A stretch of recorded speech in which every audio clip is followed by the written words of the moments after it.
and influenced by these movements. The First World War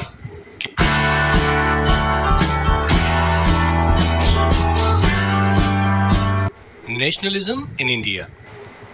Modern nationalism in India grew through the struggle against British rule. Different groups united despite having varied experiences and ideas about freedom. Mahatma Gandhi and the Congress worked to bring these groups together. There were challenges and conflicts in achieving unity among these groups. This chapter focuses on the non-cooperation and civil disobedience movements of the 1920s. These movements played a key role in spreading the idea of nationalism. Various social groups were involved in and influenced by these movements. The First World War, Khilafat, and non-cooperation. After 1919, India's national movement reached more areas and involved more people with new ways of fighting against British rule. The World War I brought economic and political problems like higher taxes, rising prices, forced soldier recruitment, crop failures, and a deadly influenza outbreak, causing a lot of suffering. People hoped things would get better after the war. But when that did not happen, a new leader introduced a new way to continue the struggle. Who was that leader and what was that new way? Let us see. The idea of Satyagraha. Mahatma Gandhi came back to India in 1915 after using his non-violent method of Satyagraha in South Africa. Satyagraha focused on fighting injustice through truth and non-violence without using physical force. Gandhi believed that non-violence could bring Indians together and led Satyagraha movements in different areas.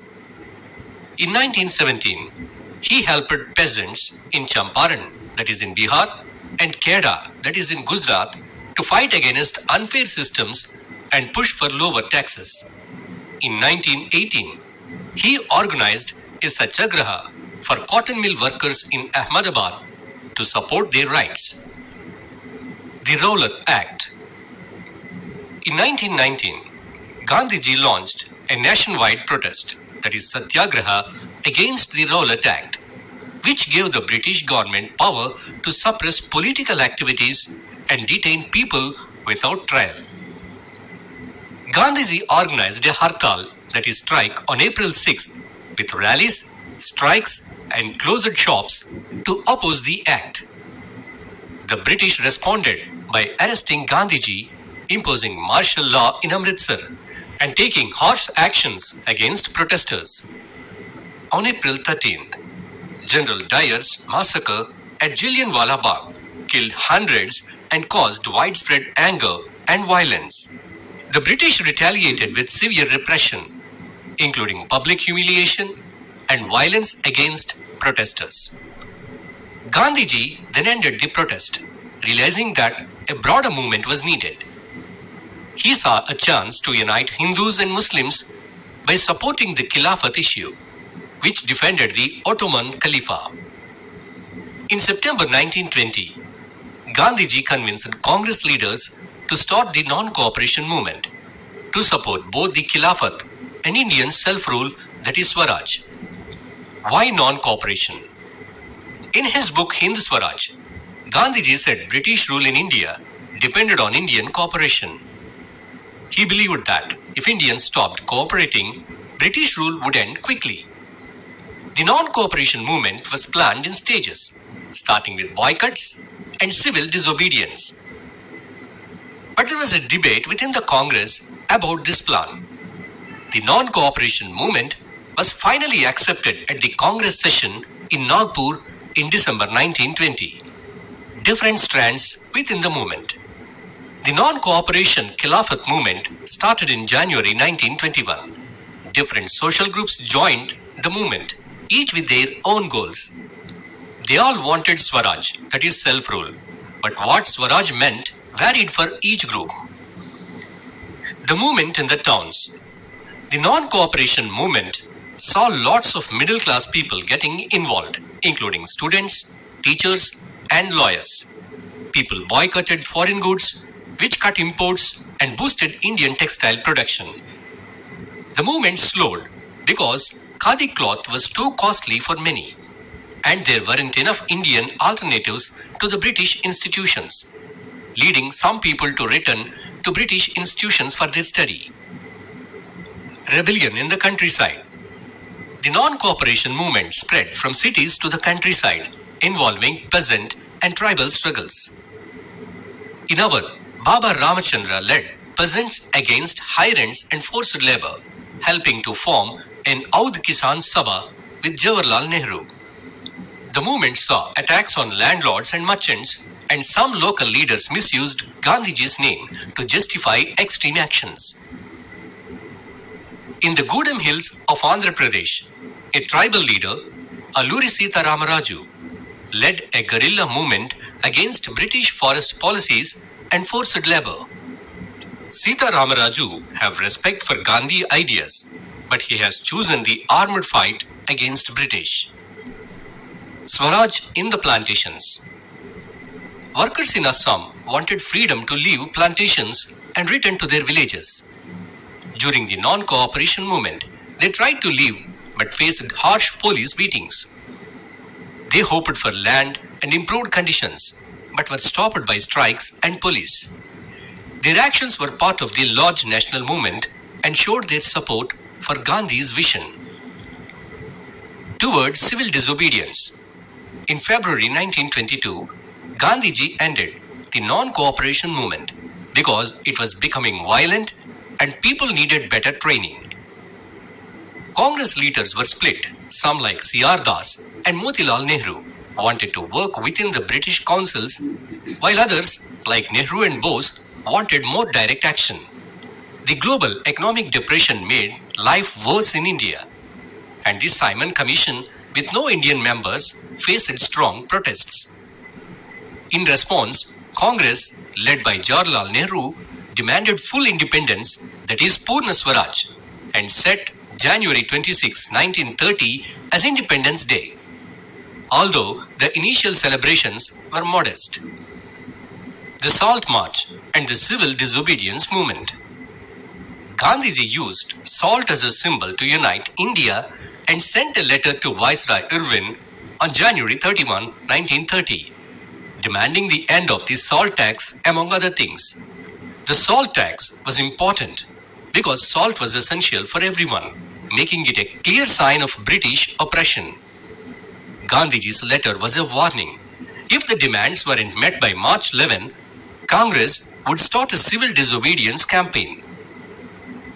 When Irwin refused to negotiate, Gandhi began his Salt March on March 12, 1930, walking 240 miles from Sabarmati to Dandi with 78 volunteers. The march lasted 24 days. Gandhiji spoke to many people and reached Dandi on April 6th, where he made salt and broke the law. The civil disobedience movement began, encouraging people to break British laws, boycott foreign goods, picket liquor shops, and ignore forest laws. As the movement grew, the British government arrested Congress leaders, causing violent clashes and harsh repression. Abdul Ghaffar Khan's arrest in April 1930 led to the protests in Peshawar, and Gandhi's arrest caused further violence in Sholapur. Gandhi ended the movement in March 1931 and signed the Gandhi-Irwin Pact, agreeing to attend a conference and the government agreeing to release prisoners. After the conference failed, the government intensified repression, leading Gandhiji to restart the movement, but it lost its momentum by 1934. How participants saw the movement. Rich peasants like the Patidars and Jats joined the civil disobedience movement because falling crop prices and high taxes hurt them. They hoped Swaraj would lower these taxes, but they were disappointed when nothing changed after the movement ended in 1931. Poor peasants struggling with rent due to the depression wanted their unpaid rent forgiven and supported radical leaders. Congress was careful not to fully support these radical ideas, causing tension with poorer peasants. Business people who prospered during World War I supported the movement to gain economic freedom and end colonial trade restrictions. Leaders like Purushottam Das Thakur Das and G.D. Birla supported the movement initially but became concerned about its militant and socialist aspects. Industrial workers joined selectively, such as in Nagpur, but mostly stayed separate from the Congress. Workers participated in strikes and rallies and supported some Gandhian ideas, but were not fully included in Congress's plan. Women played a big role in the movement by joining protests and picketing, but traditional views on their roles continued. Gandhiji and Congress were slow to let women take on leadership roles, focusing more on their symbolic presence than actual authority. The limits of civil disobedience. The concept of Swaraj did not resonate with everyone, including the Dalits, who began calling themselves Dalit or oppressed in the 1930s. The Congress had often ignored Dalits to avoid upsetting higher caste Hindus. Gandhiji, however, believed that Swaraj couldn't be achieved without ending untouchability. He worked to improve conditions for Dalits, called them Harijan, children of God, and fought for their rights to temples and public facilities. Despite Gandhiji's efforts, many Dalit leaders preferred political solutions like reserved seats and separate electorates. Dr. B.R. Ambedkar, a key Dalit leader, clashed with Gandhiji over separate electorates for Dalits. Gandhiji's opposition led to a fast on to death, and eventually the Pune Pact was signed in 1932, giving reserved seats but through general elections. The Dalit movement remained cautious about the Congress-led national movement. Many Muslims felt alienated from Congress after the non-cooperation Khilafat movement, especially due to the association with Hindu nationalist groups. Negotiations for Muslim representation in future assemblies failed, leading to distrust and limited Muslim participation in the civil disobedience movement. The sense of collective belonging. Nationalism grew as people felt united through shared struggles and cultural elements. History, folklore, and symbols helped build this sense of unity. In the 20th century, Bharat Mata became a key symbol of India's identity, created by Bankim Chandra Chattopadhyay. Abanindranath Tagore depicted Bharat Mata as calm and spiritual, symbolizing nationalism. Nationalists revived Indian folklore, collecting folk tales and songs to celebrate traditional culture.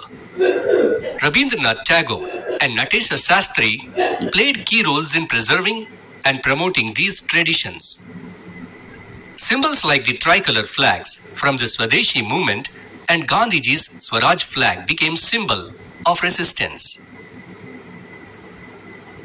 These symbols helped nationalist leaders inspire pride and unity among people. Indian historians highlighted India's past achievements to challenge British views of Indian backwardness. However, focusing on Hindu achievements sometimes left out non-Hindu communities, causing tensions. Conclusion.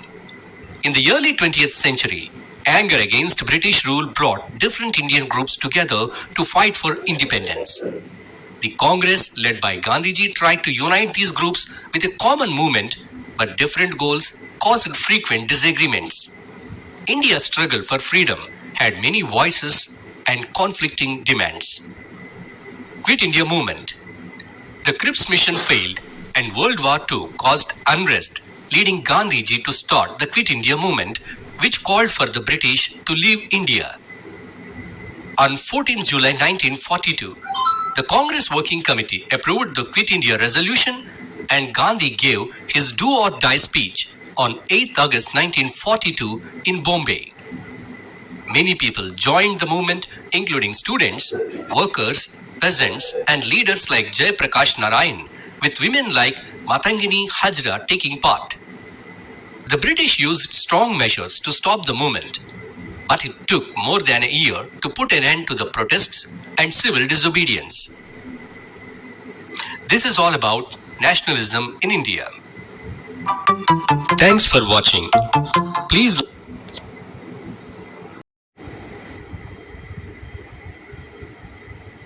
The year 1857 holds a significant place in Indian history. It witnessed the first revolt against the mighty British Empire in India. What started as the Sepoy Mutiny soon spread out like wildfire, mainly across northern and central India. However, this sporadic revolt failed due to the lack of coordination and planning of the revolutionaries. Nevertheless, technically, the revolt of 1857 remains the first war of Indian independence. This realization of national identity was a lengthy process. It also involved common people, leaders, and revolutionaries to bring about change. Let's study how the consciousness of one nation emerged in India. In India, the rise of nationalism was intricately linked with the opposition of colonialism, similar to the way it happened in Vietnam. People realized that they were experiencing a common suffering under the oppressive British colonial rule. This understanding brought the different groups together in their anti-colonial struggle. However, each group developed its own method of struggle against the British rule. The event which proved instrumental in the history of the Indian freedom struggle was the First World War. India had been forced to take part in the First World War, in which Britain had fought against Germany. To continue the war, the British had to increase their defense expenditure and so levied new taxes on Indians to amass money. They introduced income tax and increased the custom duties.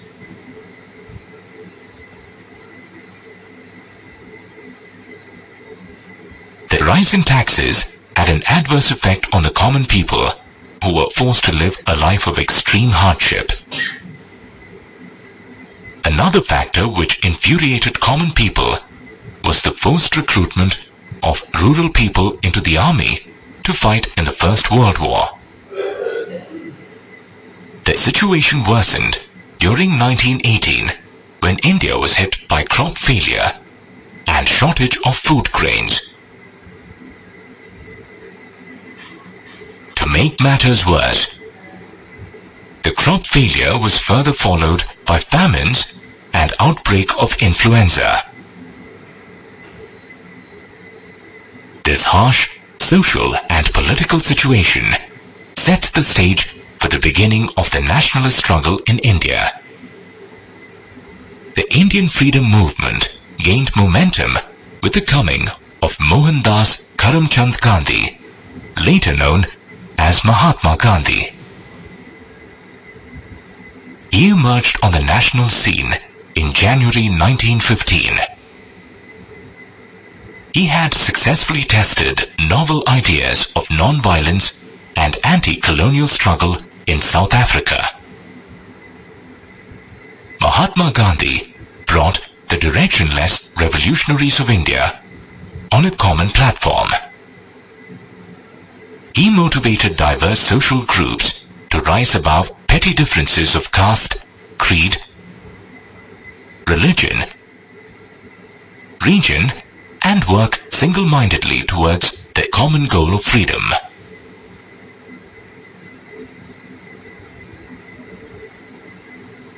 Albert Einstein once said about Mahatma Gandhi that generations to come, it may be, will scarce believe that such one as this ever, in flesh and blood, walked upon this earth.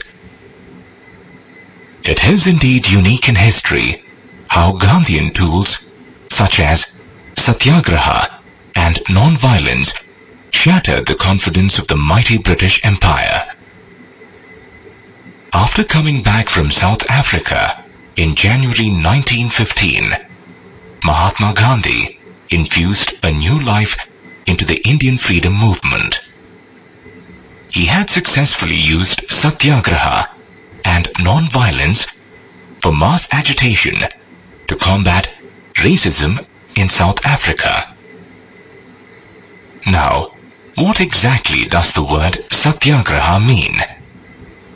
It is made up of two Hindi words, satya or truth, and agraha, meaning appeal. So, satyagraha literally means an appeal for truth. Satyagraha is passive resistance used powerfully to appeal to the conscience of the oppressor. Interestingly, the strength of satyagraha lies in the soul force or moral power and not in the application of brute force. Mahatma Gandhi had rightly stated, "It is certain that India cannot rival Britain or Europe in force of arms. The British worship the war god, and they can all of them become, as they are becoming, bearers of arms. The hundreds of millions in India can never carry arms. They have made the religion of non-violence their own." Mahatma Gandhi successfully organized satyagraha movements in different parts of India. In 1916, he visited the poor peasants of Champaran district in Bihar.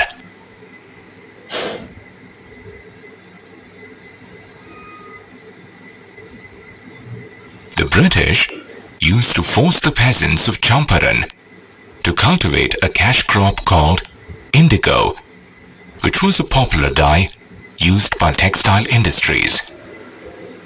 The sale of indigo earned the British huge profits in the international market.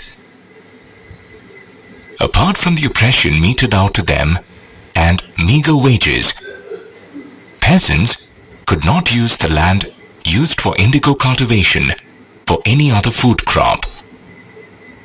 This led to a shortage of food grains. In 1917, Mahatma Gandhi visited the Kheda district in Gujarat. These villages were also stricken with poverty and social evils. Kheda had seen a terrible famine, and people were demanding waiving of taxes. The British government, however, made matters worse by increasing the taxes. Mahatma Gandhi, along with Sardar Vallabhbhai Patel, garnered mass support and organized a satyagraha against the tax burden. Another satyagraha movement was organized by Mahatma Gandhi in Ahmedabad in 1918 to support the demands of the cotton mill workers. The dispute had developed after the mill owners withdrew the special allowance given to the workers for working during the plague epidemic. Supported by Mahatma Gandhi, the workers demanded a 35% increase in salary, which was refused by the mill owners. Mahatma Gandhi then organized satyagraha protests and strikes with the laborers. After days of protests, mill owners relented and granted a 20% increase in salaries, along with other medical and educational benefits. Successful implementation of satyagraha motivated the Indians and also paved the way for the other nationalist movements in future. The success of satyagraha movements in Champaran, Kheda and Ahmedabad gave a boost to the morale of the oppressed Indians. Threatened by the growth of satyagraha, the British decided to exert more control over public activities. As a result, they proposed the Rowlatt Act in 1919, named after its chairman, Sir Sidney Rowlatt. The Rowlatt Act was aimed to curb the political activities in the country. It equipped the courts with the power to detain political prisoners without trial for 2 years. Mahatma Gandhi opposed the Rowlatt Act by starting a peaceful satyagraha. He suggested a civil disobedience beginning with a hartal on 6th April 1919. It was followed by rallies, strikes by railway workers, and closing down of shops. To sum it up, the day-to-day work across the country was brought to a grinding halt.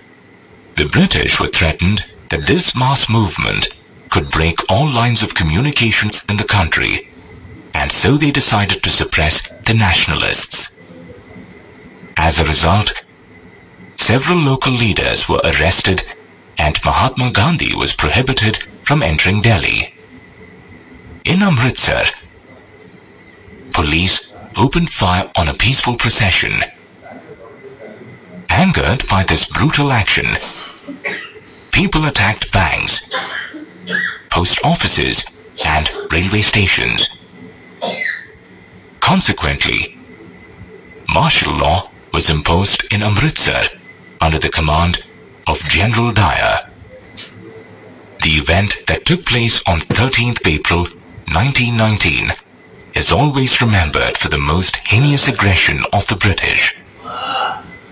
Unaware of the martial law, several villagers had gathered at the Jallianwala Bagh in Amritsar to attend a cattle fair on the occasion of Baisakhi. To crush the multitudes of people and create terror, General Dyer came to the ground with 50 armed soldiers. He blocked all the entry points to the ground and without any prior warning, opened fire on the hapless crowd. The firing stopped only when the ammunition ended, leaving hundreds of people, including women and children, dead and wounded. The Jallianwala Bagh massacre triggered many protests, strikes, and clashes with policemen and attacks on government buildings across North India. The British government dealt with these protests with an iron hand. They humiliated the satyagrahis by ordering them to rub their noses on the ground and forcing them to salute the British officials. Finally, bombing of villages made Mahatma Gandhi withdraw the satyagraha against the Rowlatt Act. The satyagraha against the Rowlatt Act was successful, but it did not reach masses in the rural areas. Mahatma Gandhi wanted a mass movement that would involve people from all religious communities across the country. This paved the way for the non-cooperation movement, which was conceptualized by Gandhiji to bring all Indians together to work for a single national movement.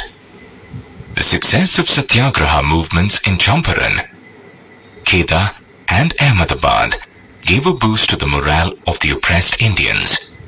Threatened by the growth of satyagraha, the British decided to exert more control over public activities. As a result, they proposed the Rowlatt Act in 1919, named after its chairman, Sir Sidney Rowlatt. The Rowlatt Act was aimed to curb the political activities in the country. It equipped the courts with the power to detain political prisoners without trial for 2 years. Mahatma Gandhi opposed the Rowlatt Act by starting a peaceful satyagraha. He suggested a civil disobedience beginning with a hartal on 6th April 1919. It was followed by rallies, strikes by railway workers, and closing down of shops. To sum it up, the day-to-day work across the country was brought to a grinding halt. The British were threatened that this mass movement could break all lines of communications in the country, and so they decided to suppress the nationalists. As a result, several local leaders were arrested and Mahatma Gandhi was prohibited from entering Delhi.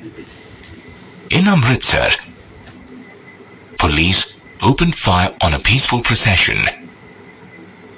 Angered by this brutal action, people attacked banks, post offices, and railway stations. Consequently, martial law was imposed in Amritsar under the command of General Dyer. The event that took place on 13th April 1919 is always remembered for the most heinous aggression of the British. Unaware of the martial law, several villagers had gathered at the Jallianwala Bagh in Amritsar to attend a cattle fair on the occasion of Baisakhi. To crush the multitudes of people and create terror, General Dyer came to the ground with 50 armed soldiers. He blocked all the entry points to the ground and without any prior warning, opened fire on the hapless crowd. The firing stopped only when the ammunition ended, leaving hundreds of people, including women and children, dead and wounded. The Jallianwala Bagh massacre triggered many protests, strikes, and clashes with policemen and attacks on government buildings across North India. The British government dealt with these protests with an iron hand. They humiliated the Satyagrahis by ordering them to rub their noses on the ground and forcing them to salute the British officials. Finally, bombing of villages made Mahatma Gandhi withdraw the Satyagraha against the Rowlatt Act. The Satyagraha against the Rowlatt Act was successful, but it did not reach masses in the rural areas. Mahatma Gandhi wanted a mass movement that would involve people from all religious communities across the country.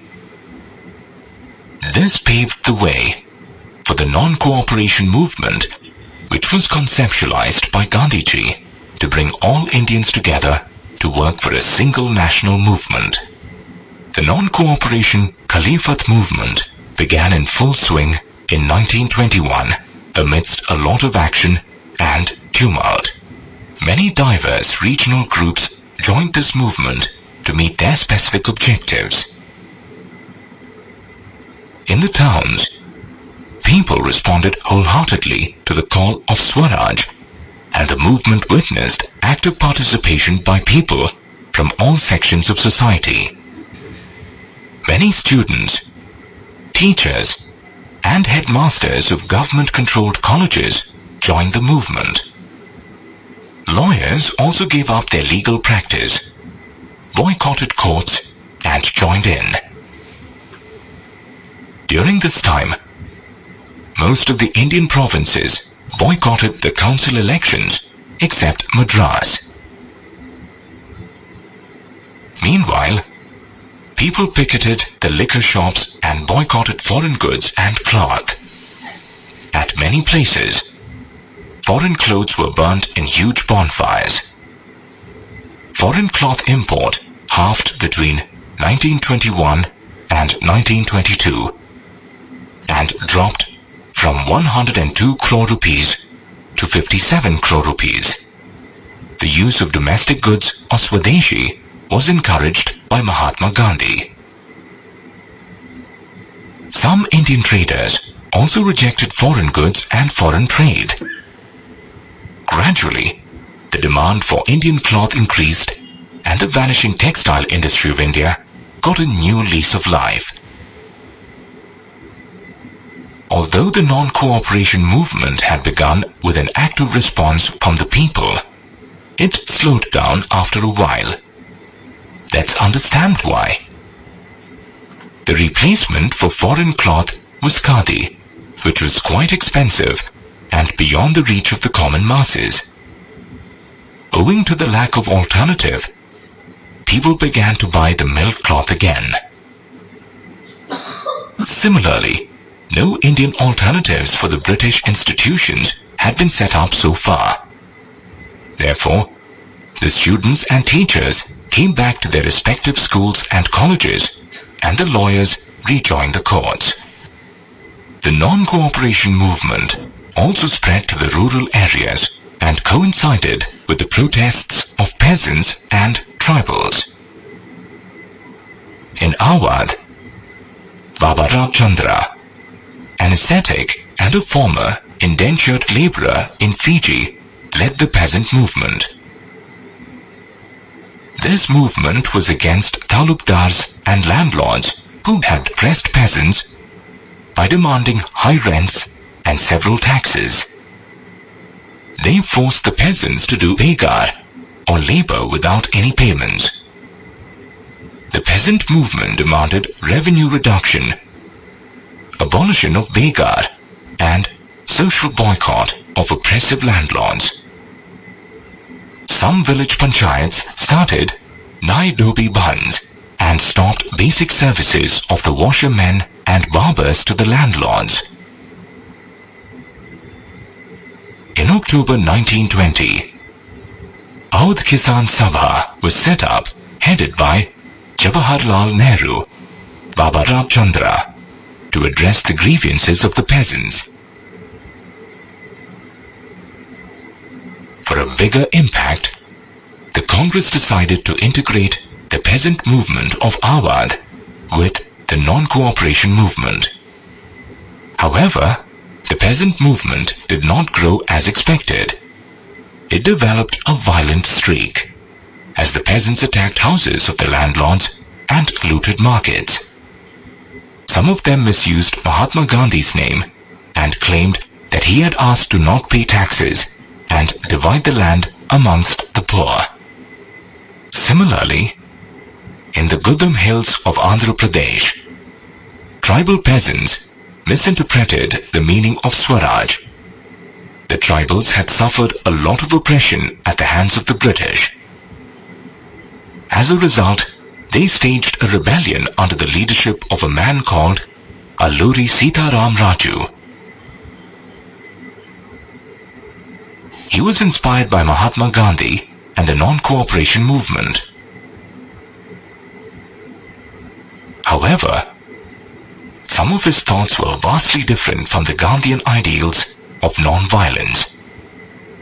He believed that freedom could be acquired by force and not through non-violence. To achieve Swaraj, the rebels of Gudam Hills attacked British officials and carried on guerrilla warfare. In 1924, Raju was executed by the British, but he acquired the position of a hero in the tribal folklore. Undoubtedly, non-cooperation movement was unique as different social groups ascribed their own meaning to the movement and Swaraj. The non-cooperation movement was conceptualized as a non-violent resistance of the British rule. However, as the movement spread across the country, it developed a violent streak. The peasants in Awadh and the tribals in Andhra Pradesh had interpreted the concept of Swaraj in their own way. Let's now find out how the plantation workers in Assam understood the meaning of Swaraj. These workers worked under very strict rules and regulations. The Inland Immigration Act of 1859 forbade the plantation workers to leave the tea gardens without permission. In fact, they were seldom allowed to go back to their homes. Naturally, for the homesick workers, the non-cooperation movement implied the time to break the rigid confinement of the plantations.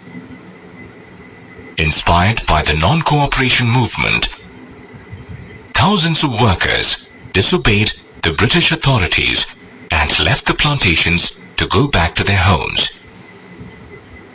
They were also under the impression that in Gandhi Raj, all of them would be granted land in their respective villages. However, the journey of the workers was disrupted due to railway and steamer strikes. Eventually, the police got them and beat them mercilessly. The Congress had never expected the non-cooperation movement to develop in this violent manner. The plantation workers had ascribed their own meaning to Swaraj, different from that of the Congress. They felt that Swaraj marked an era where their sufferings would end. Interestingly, while supporting the non-cooperation movement and invoking the ideas of Gandhiji, the plantation workers unknowingly became a part of the larger freedom struggle. You're looking at Yara Murti, or 11 statues, magnificent sculptures situated in Delhi that commemorate the famous Dandi March by Mahatma Gandhi. Let's learn about the events that happened before the march. In 1922, an act of violence that completely shocked Mahatma Gandhi and other Congress leaders was the Chauri Chaura incident. In Chauri Chaura, a peace demonstration to picket a liquor shop turned violent. To control the crowd, policemen opened fire. In this firing, a few satyagrahis got killed while some of them got injured. The agitated crowd set the police station on fire where the policemen had locked themselves. In this incident, several policemen were burnt alive. Shocked by such widespread violence, in February 1922, Mahatma Gandhi decided to take back the non-cooperation movement. At this time, a lot was going on within the Congress as well. Tired of the mass struggle, some Congress leaders wanted to participate in the election to the provincial councils. By joining these councils, Congress leaders hoped to have their say in the British policies, oppose the wrong policies, and suggest reforms. To argue for Indian representation in the councils, Motilal Nehru and Chittaranjan Das formed the Swaraj Party within the Congress in 1922. However, young leaders such as Jawaharlal Nehru and Subhash Chandra Bose opposed the formation of this party and stressed on full independence based on socialist ideas. They demanded a radical mass movement. In the 1920s, two factors influenced the growth of the national movement: the worldwide economic depression and the formation of the Simon Commission under Sir John Simon. With the economic depression by 1930, the prices had hit an all-time low. This impacted the exports of agricultural goods, and peasants found it difficult to sell their produce and gather money for revenue.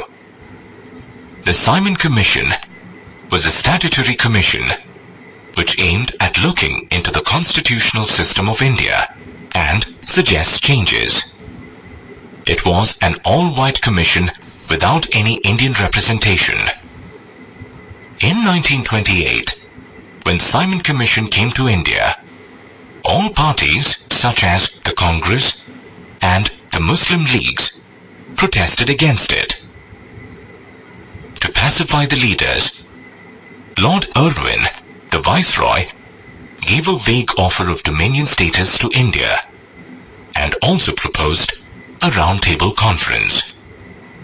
The Congress leaders were not happy with these proposals.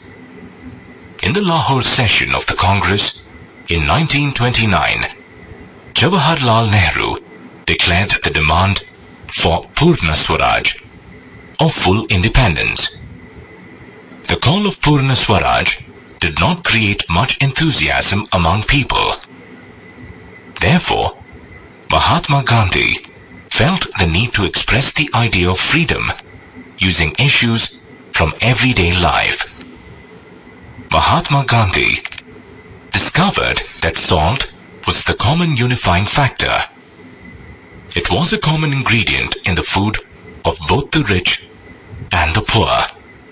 Mahatma Gandhi viewed the tax on salt and the monopoly of the government on its production as downright oppressive. Salt Satyagraha in a way became the symbol of national unity. On 31st of January 1930, he sent a letter to Lord Irwin stating 11 wide-ranging demands of various classes of India.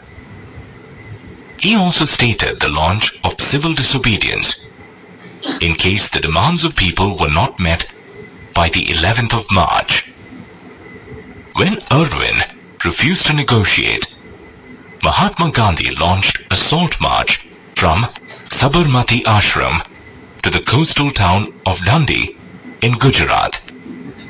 Dandi March served as a good communication platform as Mahatma Gandhi stopped at villages and told people about his vision of Swaraj. He encouraged people to fight for Swaraj and oppose the British in a non-violent manner. Mahatma Gandhi and volunteers marched for around 24 days and reached Dandi on 6th of April. Mahatma Gandhi broke the salt law and Indians manufactured salt by boiling sea water. This marked the beginning of the civil disobedience movement. We can see a lot of differences between non-cooperation and civil disobedience movement. The non-cooperation movement aimed at bringing the British government to a standstill by refusing to cooperate with them. The civil disobedience movement was more assertive and aimed at non-cooperation with the British as well as an open violation of oppressive British laws. Under the leadership of Mahatma Gandhi, the civil disobedience movement spread across the country like wildfire. He encouraged people to fight for Swaraj and oppose the British rule in a non-violent manner. The British got worried by the growing popularity of the movement, and so they began arresting all prominent Congress leaders. In April 1930, Abdul Ghaffar Khan, a political and spiritual leader and follower of Gandhiji, was arrested. Angry people took out demonstrations and protests to oppose Ghaffar Khan's arrest. In retaliation, the police opened fire, in which many people got killed. At some places, soldiers had also staged resistance against the British regime. For example, in 1930, the soldiers of the Garhwal Rifles had refused to open fire at an unarmed crowd of peaceful Satyagrahis in Peshawar. In May 1930, when Mahatma Gandhi got arrested, several industrial workers in Sholapur attacked the government buildings and offices. Frightened and shaken, the British government responded with a policy of brutal repression and arrested thousands of Satyagrahis and even attacked children and women. On seeing the widespread violence, Mahatma Gandhi decided to call off the civil disobedience movement in 1931. This decision disheartened the people who were taking part in the movement with a lot of zest. On the 5th of March 1931, Mahatma Gandhi entered into a pact with Lord Irwin, the Viceroy of India. This pact is known as the Gandhi-Irwin Pact. As per the pact, he agreed to participate in the Round Table Conference to be held in London. On the other hand, the British government agreed to free the prisoners. In December 1931, Mahatma Gandhi visited London, but he came back disheartened as the negotiations did not reach any final decision. On his arrival in India, he found that the repression of the British government had taken a new turn. Several Congress leaders, such as Jawaharlal Nehru and Abdul Ghaffar Khan, had been arrested. Moreover, the British had declared the Congress an illegal party and clamped down on all protests, public meetings, and demonstrations. This made Mahatma Gandhi relaunch the civil disobedience movement. This time, though, not many people participated in it. Consequently, the movement completely lost its momentum by 1934. Several people from different sections of society had participated in the civil disobedience movement to meet their specific objectives. Each group interpreted the meaning of Swaraj in their own way. The rich peasant communities of Gujarat and UP were badly affected by the economic depression and the resultant fall in agricultural prices. They demanded the British government to waive off the revenue, but the government refused to do so. For them, the fight for Swaraj was a fight against revenues. They were very enthusiastic about the civil disobedience movement.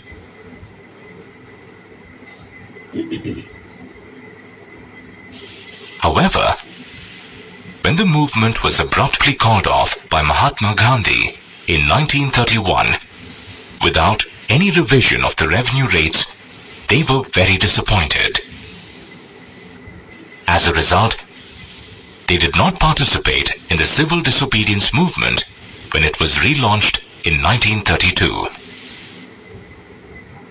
The perceptions of the poor peasantry about Swaraj were also very different. These peasants were generally tenants who had taken land from the landlords on rent. They grappled with the problem of paying rent during the time of depression and wanted the Congress to help them in remitting their unpaid rent. The Congress, on the other hand, was uncertain about supporting them in their no-rent campaign, as it could spoil their ties with the landlords and rich peasants who were funding the party expenses. Consequently, the poor peasants did not share a strong relationship with the Congress. The business class had a different take on the civil disobedience movement and Swaraj. They had reaped huge profits during the First World War and now wanted to expand their business, but the stringent colonial laws were obstructing their way. In an effort to get the business class together, Indian Industrial and Commercial Congress was formed in 1920, and the Federation of the Indian Chamber of Commerce and Industries in 1927. These organizations were headed by prominent business personalities of that time, such as Purushottam Das Thakur Das and G.D. Birla, who attacked the colonial economic policies. During the first civil disobedience movement, They provided financial assistance to the Congress and refused to buy or sell foreign goods. To the business class, Swaraj was an ideal situation, favorable for the growth of their business. However, the failure of the Second Roundtable Conference hugely disappointed the business class. They were also worried with the growth of the socialist and militant ideas in the young Congress members and feared that such developments were not conducive for their business. The young revolutionaries with a radical socialist outlook believed that non-violence was not the way to achieve freedom. As a result, the Hindustan Socialist Republican Army, or HSRA, was formed in 1928. Bhagat Singh, Jatin Das, and Ajoy Ghosh were some of its prominent leaders. The industrial working class had not responded to the civil disobedience in a big way either. They adopted a few Gandhian ideas as part of their own movement against low wages and poor working conditions. The Congress, however, did not want to include workers' demands in the movement as they thought it would alienate the industrialists. Another main highlight of the civil disobedience movement was the mass participation of women. They wholeheartedly supported the protests, were involved in picketing and boycotts, and also helped in manufacturing salt. These women came from both urban and rural areas. Women had begun serving the nation, but this had not brought a revolutionary change in their social position. On the face of it, Congress encouraged women participation, but even Mahatma Gandhi gave more importance to the traditional domestic role of women. Due to this narrow mindset, women did not hold any position of authority within the Congress and only acted as mere symbols. Although the civil disobedience movement witnessed a huge participation, it did not hold the people for too long because their problems were not addressed by the movement. Before independence, India had many provinces. With the rise of nationalism, people started believing in the concept of United India or India as a nation-state. People felt a collective belonging because they had participated together in were not conducive for their business. The young revolutionaries with a radical socialist outlook believed that non-violence was not the way to achieve freedom.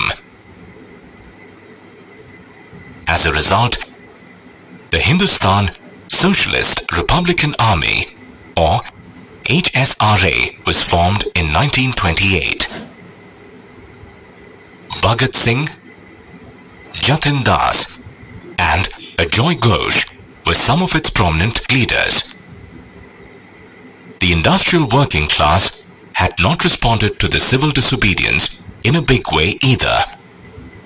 They adopted a few Gandhian ideas as part of their own movement against low wages and poor working conditions. The Congress, however, did not want to include workers' demands in the movement as they thought it would alienate the industrialists. Another main highlight of the civil disobedience movement was the mass participation of women.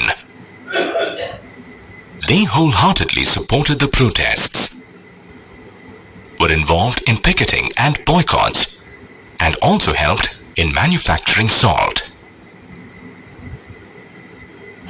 These women came from both urban and rural areas. Women had begun serving the nation, but this had not brought a revolutionary change in their social position.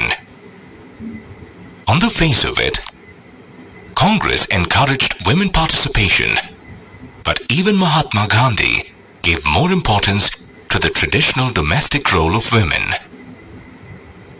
Due to this narrow mindset, women did not hold any position of authority within the Congress and only acted as mere symbols.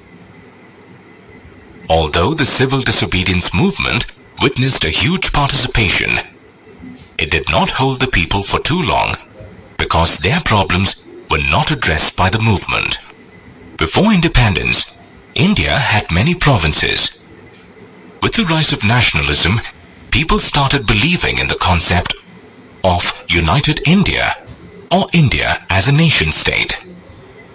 People felt a collective belonging because they had participated together in freedom struggles such as the Revolt of 1857, Civil Disobedience Movement, and the Non-Cooperation Movement.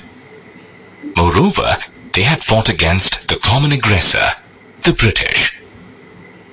Besides this, history and fiction, common folklore, song, popular pictures, and symbols also helped in solidifying unity and the spirit of nationalism. You have learned that in Europe, abstract concept of a nation was personified or given a human form. Just like Marianne in France and Germania in Germany, the Indian nation was conceptualized visually as Bharat Mata in the 20th century. The image of Bharat Mata was first created by Bankim Chandra Chattopadhyay. He also wrote our national song, Vande Mataram, which was in fact a hymn to the motherland sung widely during the Swadeshi movement in Bengal. Later, Abanindranath Tagore created the famous image of Bharat Mata. She was an ascetic figure wearing saffron-colored clothes and carrying a mala or chain of beads in one hand, which symbolizes her as divine and spiritual. Her role as a mother figure, a nurturer, is evident from the cloth, palm leaves, and scriptures carried by her. The portrayal of Bharat Mata also underwent a lot of changes. Take a look at another picture of Bharat Mata painted by Abanindranath Tagore in 1905. Doesn't this portrayal remind you of Germania? Just like Germania, Bharat Mata is holding a flag in her hand. While Germania carries a sword, Bharat Mata has a trishul on top of the flag, which signifies her readiness to fight for her honor. Germania is wearing a breastplate with eagles, which is a symbol of the German strength. Similarly, Bharat Mata is standing beside an elephant and lion. Both are symbols of power and authority. Another process which contributed to the growth of nationalism was the revival of the Indian folklore. In the late 19th century, the nationalists began gathering the folk tales sung by bards in different parts of India. In Bengal, Rabindranath Tagore led the folk revival movement by collecting folklore and songs and ballads in Bengal. While down south, Natesa Sastri collected folk tales and published series of 4 volumes called The Folklore of Southern India. Nationalists wanted people to take pride in Indian culture and understand how it had been destroyed by the British. With the growth of nationalism, more symbols were developed to capture the spirit of patriotism. One such symbol was the Indian flag. The tricolored flag was first designed during the Swadeshi movement in Bengal.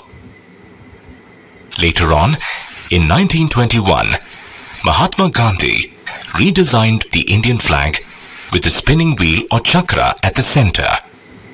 This flag was often used by nationalists during protests and marches. The growth of nationalism also happened through the process of reinterpretation of history. The British considered India as a land of backward people incapable of governance. In response to this mindset, the Indians began exploring glories from their past and wrote about the ancient times when India was much developed.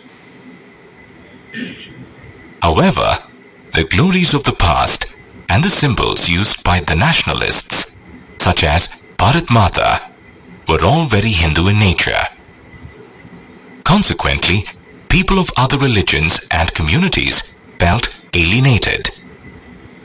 Although Indians got inspired to fight for independence, at the same time, their religious differences prepared ground for the division of the country.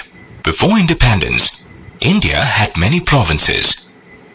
With the rise of nationalism, people started believing in the concept of United India or India as a nation state. People felt a collective belonging because they had participated together in freedom struggles such as the Revolt of 1857, Civil Disobedience Movement, and the Non-Cooperation Movement. Moreover, they had fought against the common aggressor, the British. Besides this, history and fiction, common folklore, song, popular pictures, and symbols also helped in solidifying unity and the spirit of nationalism. You have learned that in Europe, abstract concept of a nation was personified or given a human form. Just like Marianne in France and Germania in Germany, the Indian nation was conceptualized visually as Bharat Mata in the 20th century. The image of Bharat Mata was first created by Bankim Chandra Chattopadhyay. He also wrote our national song, Vande Mataram, which was in fact a hymn to the motherland sung widely during the Swadeshi movement in Bengal. Later, Abanindranath Tagore created the famous image of Bharat Mata. Rabindranath Tagore led the folk revival movement by collecting folklore and songs and ballads in Bengal. While down south, Natesa Sastri collected folk tales and published series of 4 volumes. In Bengal, Rabindranath Tagore led the folk revival movement by collecting folklore and songs and ballads in Bengal. While down south, Natesa Sastri collected folk tales and published series of 4 volumes called The Folklore of Southern India. Nationalists wanted people to take pride in Indian culture and understand how it had been destroyed by the British. With the growth of nationalism, more symbols were developed to capture the spirit of patriotism. One such symbol was the Indian flag. The tricolored flag was first designed during the Swadeshi movement in Bengal. Later on, in 1921, Mahatma Gandhi redesigned the Indian flag with the spinning wheel or chakra at the center.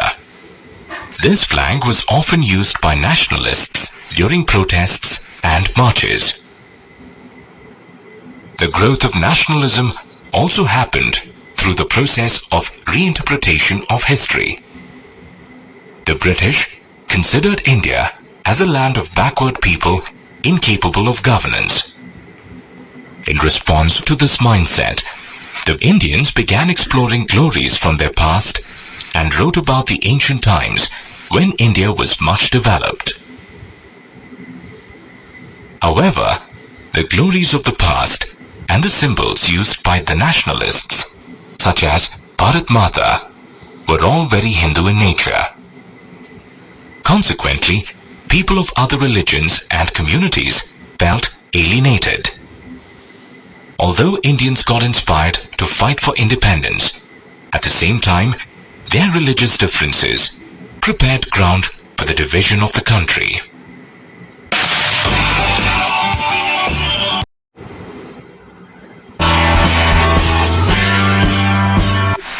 Nationalism in India. Map work. If you have not subscribed to our channel, please subscribe and click the bell icon to get all the between the period 1918 to 1930. And the second one, importance. We have two important topics for map work. One, Indian National Congress sessions between the period 1918 to 1930. And the second one, important centers of Indian national movement. It includes non-cooperation and civil disobedience movement. From these two topics, map work questions may be asked for locating, labeling or identification. The four Indian National Congress sessions that were held includes Indian National Congress session at Calcutta in September 1920, session happened at Nagpur in December 1920, session that took place at Madras 1927, and the session that took place at Lahore 1929. Now let us locate and label them on outline political map of India. Now first let us locate the Indian National Congress session that was held at Calcutta in September 1920. We know that Calcutta is in West Bengal. So let us move to the eastern part of India. Yes, this is the location of Calcutta. Take care while locating it. It is towards the sea coast, but not on the border. Calcutta is located on the banks of Hooghly River. Let us just recall what has happened during this session. During this Calcutta session, Gandhiji convinced Hindu and Muslim leaders to join hands for a non-cooperation movement in support of Khilafat as well as for Swaraj. Next, we will locate Nagpur. Nagpur session was held on December 1920. Nagpur is in Maharashtra. It is located at the corner of Madhya Pradesh and Chhattisgarh. More or less, it is at the center of the map. Now let us see what was happened in Nagpur session. Many members of Congress itself doubted the implementation of non-cooperation movement. In Nagpur session, Gandhiji compromised everybody and non-cooperation movement was adopted. Next, we will go to the Madras session that took place in 1927. Madras is located at the eastern coast of India. It is easy to locate it because it is on the southeast coastal region. Come to the southern part on the edge, but see that the marking falls in Tamil Nadu. Now let us see what was happened during Madras session. In 1927 Madras session, a resolution was passed for the boycott of Simon Commission. Next, let us move to 1929 session at Lahore. First, let us locate Lahore in the map. It used to be in the northwest part of India, but now it is in Pakistan. So we have to mark outside the border. Locate it near Amritsar, outside the border. So what was happened in this session? In 1929 Lahore session, two important things happened. One, a resolution was passed about Purna Swaraj, and the second one is boycott of roundtable conference held at London and declaring 26th Jan 1930 as the first independent day of India. So we located and labeled the Indian National Congress sessions between the period 1918 to 1930. Thanks for watching. If you like the video, please give us a like and please actor use பண்றீங்களா அப்போ பெர்ப்ளெக்ஸ்